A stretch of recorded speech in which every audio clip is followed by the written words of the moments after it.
Hello everyone, welcome to today's video. In today's video, we'll be discussing the modify panel and the annotation panel. Stay tuned, let's get right into it. So we begin with, or we begin by opening the new document, which I'll just speedily run through this since we know how to do that already. Open, or sorry, I'll be a new document. My picture.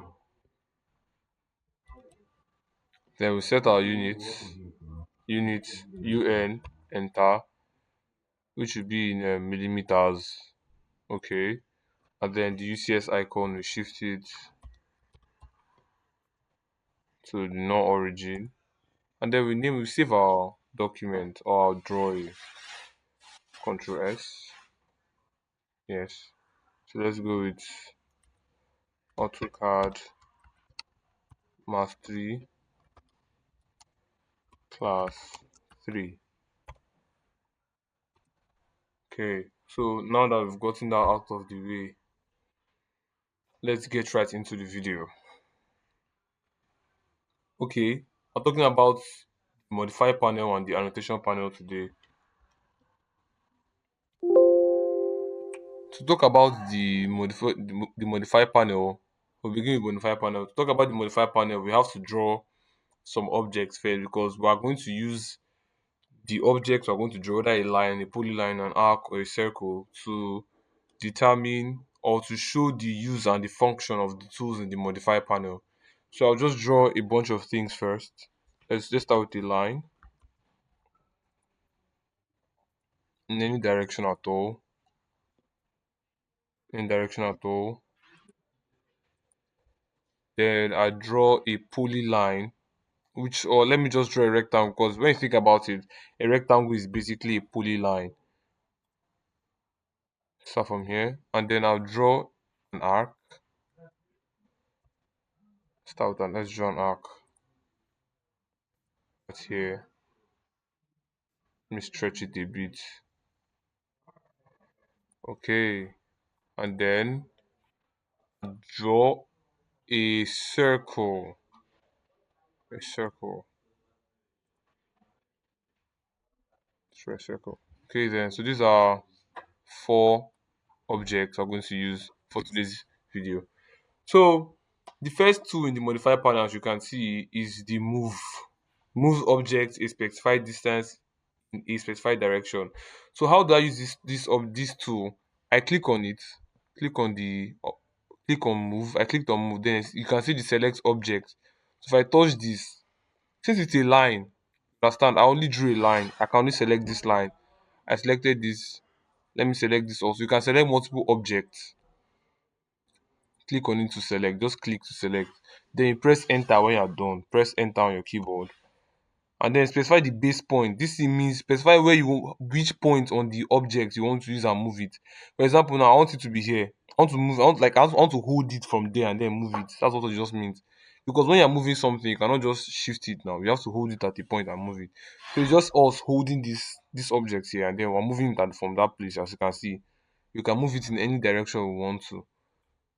In any direction we want to at all.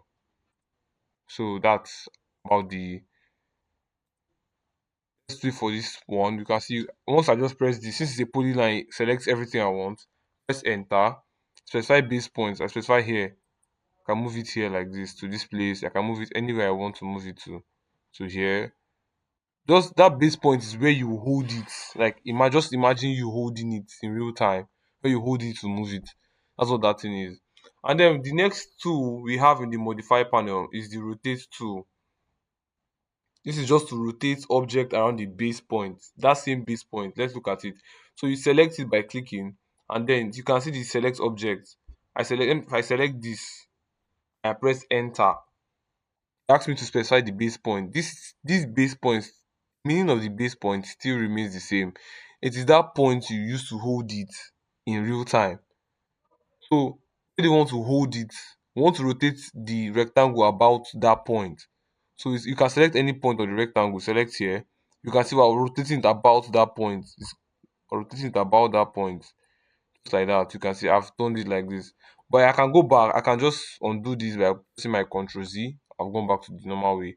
Rotate. I can also rotate this. I can rotate multiple things. You can see.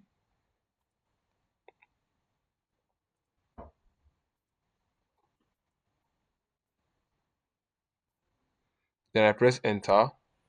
Specify a base point. So I want all of them to rotate about this rectangle here. So you can see if I change it like this, everything is changing position. I don't know if you can see everything. Everything is changing position about that rectangle, that point I selected. Everything is fixed in place, but I'm just rotating it about the rectangle I selected.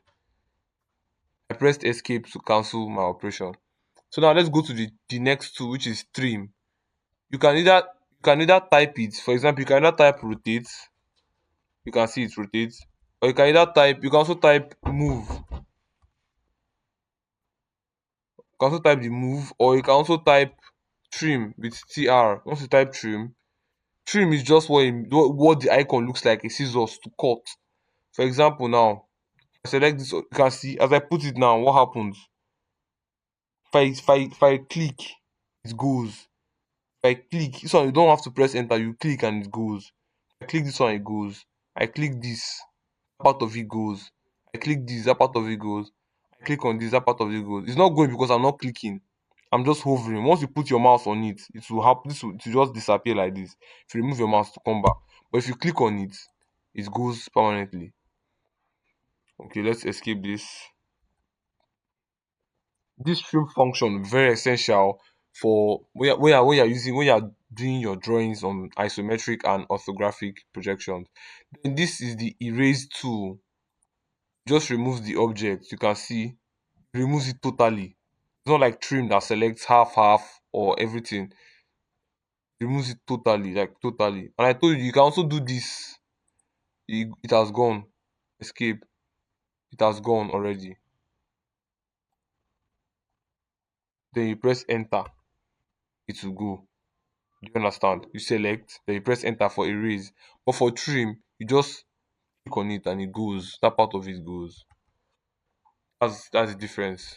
And then we have this. This one is not all that important for now. This is copy. This is the copy function. Like I said, you can easily press CO and it just shows you the same icon here. Copy. You press enter. Then you want to copy this object or you want to copy this object. You press enter also. Specify your base point, meaning I want to copy it from here. You can see that's taking it with this same distance, the same distance between here to here, the same distance between here to here, whatever I'm taking. If I click again, I can click it, I can copy it multiple times in different places, as you can see. Copy multiple times in different places. So that's the copy function. That's the copy function. And then the next tool is the mirror tool. Mirror. Mirror is just like the name says, it mirrors an object. For example, now I select this thing. Let's watch how it goes. I select the arc, press enter.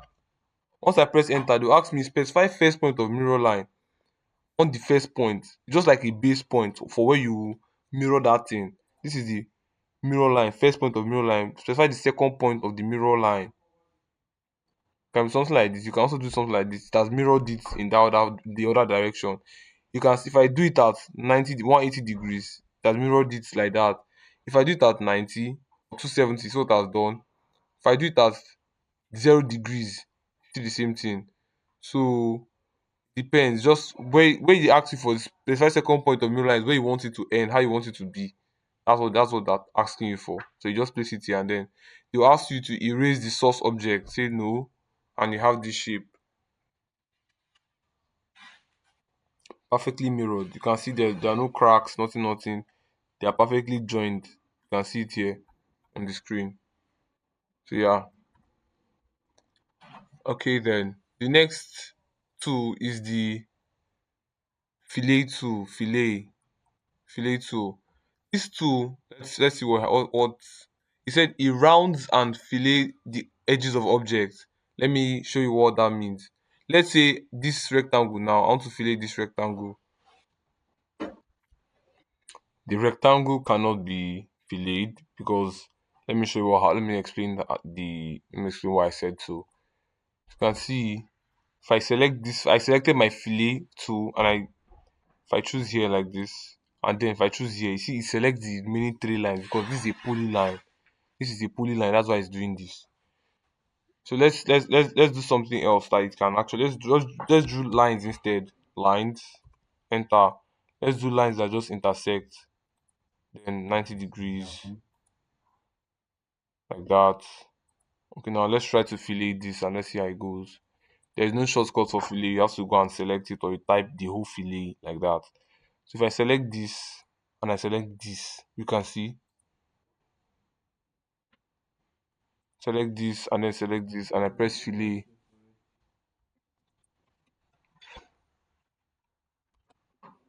What happens is that nothing doesn't work. Let me explain again. This is this. Select this, it doesn't work. The reason it doesn't work is that you have to specify the radius. You specify the radius of your fillet. Let me explain. Fillet is just like you're adding an arc. As you can see from the icon of fillet, you're adding an arc between two intersecting lines. That's just what a fillet is. So an arc has a radius, right? So you have to specify that radius first. Let me show you how to do it properly now. So select this. Once you select the first object, come here and click on radius. You can see it, radius.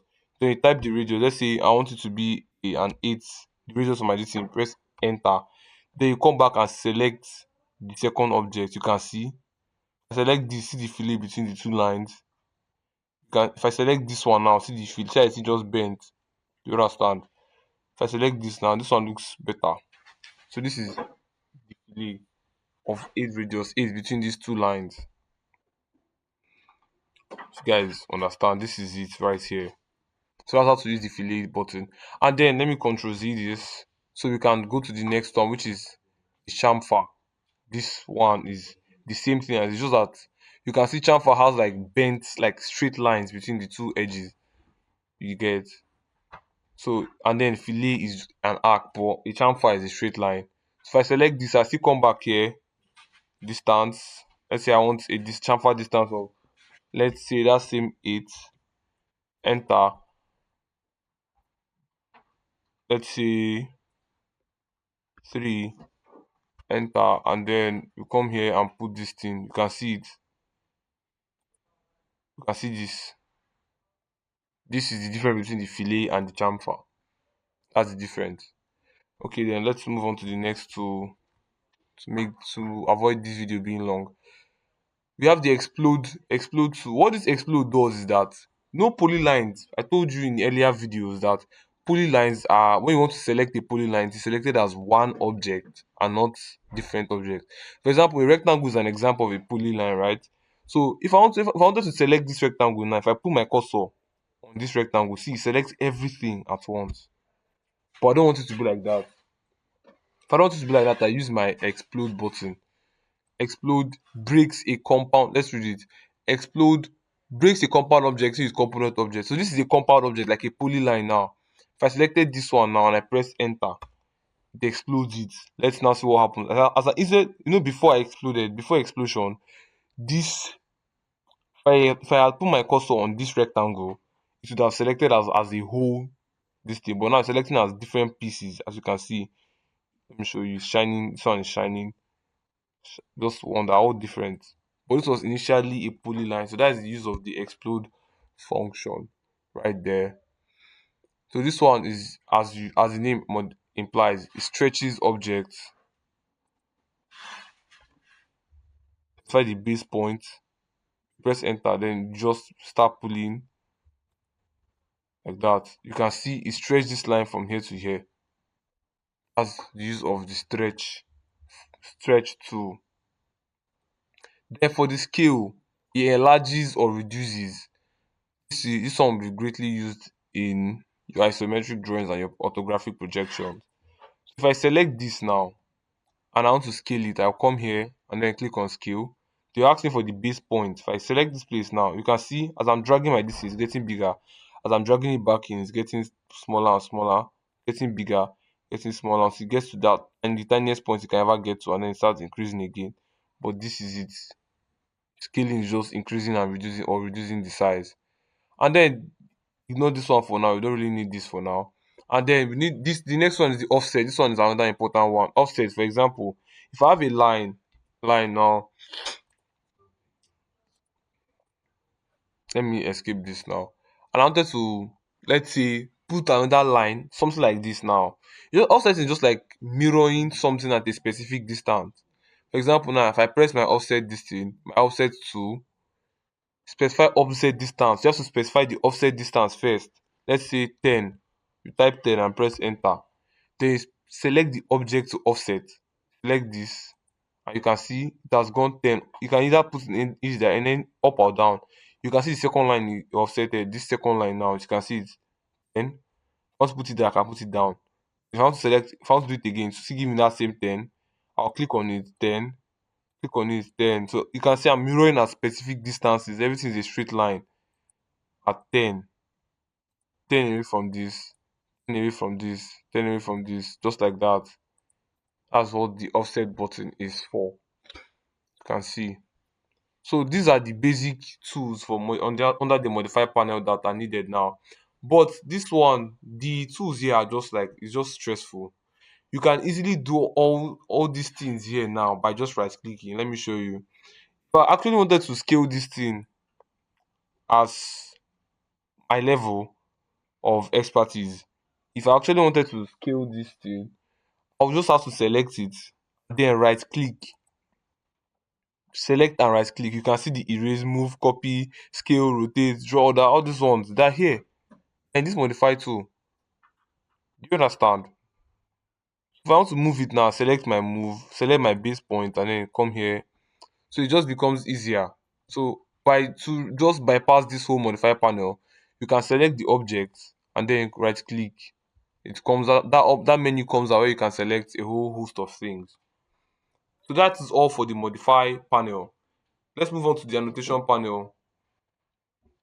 The annotation panel, annotation, like it says, is just adding text and every other thing that is not included in your drawing. That's what annotation is, signs and symbols. So I'll add any other thing that is not actually what you are drawing. For example, you can see the first annotation tool as text. There are two texts. You can create a multi-line text or a single line text. A multi-line text, like the name implies or suggests, is a text that has different lines, that has multiple lines. For example, if I specify the first corner, then just specify opposite corner like this. You can see how long this thing is. This is a multi-line text. Why? Because if I type this, I can just type anything. I can press enter and it goes down. In a single line text, you cannot press enter. It only goes in a single line. But in multi-line, you can press enter from now till thy kingdom comes. Understand? Then to exit it, you just click outside of the annotation menu. For example, if I want to create a text now, this it automatically creates a multi-line text. Automatically creates a multi-line text. So if I wanted to do let's say something like God is great, like this, I can press enter. That will just take it down. Do you understand? But if I want to leave this, if I wanted to leave this writing, just right click, just click outside of this black of where you're typing. You can see it has gone, but it's actually there. You can see it's very, very tiny. Let's zoom in very well. Let's keep on zooming. You can see God is great. It is very tiny because AutoCAD is set to default of this. That's AutoCAD default setting. It can be changed by scaling. You select this now and then you right click and then you scale it. Select this place as a base point, then you scale, make it bigger. No, this is a multi-line text, so scaling will be very difficult. You can see it's actually the multi-line that's even increasing. If you can see it's the multi-line that's increasing. So if you keep on scaling and scaling and scaling, you can see it's getting bigger and bigger and bigger on the canvas. But this one is stress. So let's go back. And then let's move on to the next kind of text, which is single line text. You can see the specify start point of text. Let's start from here. Specify the height. Let's say something like this. Or no, not 0.2. Let's say 1 actually. 1. Enter. Specify the angle of text. Just leave it as 0. Enter. You can see it has started already. See it. This is a single line text that's ended. It goes as a single line, meaning that you can select this one, you can select it, escape. Then once you scale it, once you're scaling it, you're actually scaling the text. Do you understand? Once you're scaling, you're not scaling the when we're scaling multi-line, you can see that it was the line that was even increasing. But when you're scaling a single line text, you can scale the actual text, not the multi-line itself. So it is preferable to use a single line text whenever you're about to type anything in AutoCAD. The next thing we're going to look at is dimensioning. Dimensioning in AutoCAD. So let's click on this dimension tool. You can just select the object. See, once you put your mouse over it like this, you don't even need to click. Once you put your mouse over it, automatically dimensions it. You can see this extra lines is coming up. Dimensioning. But AutoCAD is once you click, it begins to dimension that part. You can see. That is very tiny. AutoCAD is a very funny software. The defaults are very, very tiny. The defaults are tiny. So let's dimension this part again. You don't need to click on it, but once you click on it, you cannot start extending the dimension lines as far as you want to be. And then if you want this place now, you can see it's dimensioning in this direction. You can see they're all tiny, which is very annoying. It's very annoying. Then to end all your dimension, we are seeing the dimensioning operation. To end it, escape, press the escape button. The escape button ends, you can see it command cancel. It ends everything concerning dimensioning. So now, this our dimension. If you want to submit this thing, the person will have to zoom and zoom, which I'm pretty sure no one has that enough time or has the time to do it. What we do next is to go to the dim style to edit our dimensioning. Type dim style, dim dim style, enter. Then it gives you a menu where you can set and modify the how the dimensions are shown. You click on the modify. Once you click on modify, you go to symbols and arrows. You can see the size is 0.18. It's very tiny. So let's make it something like 3. Press enter. Then you go to the text tab. Then select, see the text height, make it a 3 also. A 3, enter. Then press OK. Then set current, close. You can see they are bigger now. You can see they look normal now, like without zooming in too much. You can see them normally. So this is how to set your dimension and dimension styles in AutoCAD. So this tool is just the types of dimensioning we have. We have linear dimension, which you can see here. That's what we did, linear dimensioning here. These are all linear dimensions. This is an aligned dimension. You can see when you have something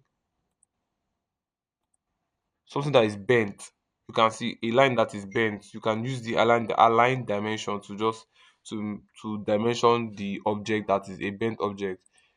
Then you can use angular to dimension an arc. For example, if I select this arc now, you can see it has really dimensioned it, right? You can see it 124 like this, or 236. That's the dimension of this thing. 124. You understand why 124 and 236 are alternative? Because once you add them, you get 360. That's just the concept. The inner side, just like a major arc and a minor arc. You understand? This is the minor arc. The major arc is now the outside one. So that's what we're having as 236. Then the minor arc itself is 124 degrees. That's the angle O. And then we can also dimension arc length like this. You can see the length of the arc is this. And this is the length of the minor arc. Then the length of the major arc is this. So it just gives you everything. That's the beauty of AutoCAD. Then this is called the leader tool. The leader. Leader is this line and arrow you're talking about that says arrowhead. It's called the leader AutoCAD. So they said specify the leader arrowhead location. Let's say I want to point at this line. Here. I'm going to teach you guys this thing. You can see it is also You can also type, then you have to type. That's what the leader is about. You have to type a text. Let's say a line. You can type anything for now. Let's just call it a line for now. And then you can see how tiny they are. It is beyond annoying. Beyond. You can also see that this stuff is also tiny. The arrow, you can barely even see the arrowhead. You have to zoom in, and then you can also barely see the text. You can see the text. You can barely see it. So to edit this, if you use the M leader style, you can type it M leader style. You can see the M leader style. Select this, then you modify. You can see it here. Straight color. You can change the color. We'll talk about layers very soon. This is the line type, whether it's a continuous line or a broken line, a dashed line, symmetric dashed line, they're different. The line width, you can select the line width, you can select how thick the line will look like. And the symbol, yes, this is the symbol we're using, a closed field symbol, not a dot. You can use something like this, you can use different things. So you can select it here. This field is better. Then the arrowhead size, let's put it as a 4 or the 3, anyone of your choosing. Press enter. Then this is the brick size, the leader brick. Let's put it as a 3. Enter. Check other. You can see the M text here. Text options. The content of your M leader. Text height. That is the height of the text that we're complaining about. Let's put it as a 4 instead. A 4. Right? Then press enter. Okay. Okay. Set current. Then you close. You can see they got bigger, right? They got bigger. This is the arrow now. The arrow itself as a 4 is looking small. So you can also increase it the more. You can also increase. This is to insert a table.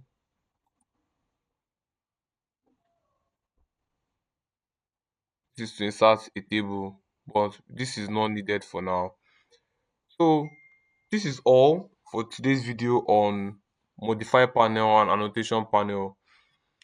Please do not forget to like, share and subscribe. And also share this video to your friends to help them pass their GT 102 exam, because a friend in need is a friend indeed, they say. Become that friend indeed today by sharing the tutorial to your friends. Till then, remain blessed. I still remain Sir Oliver. Cheers.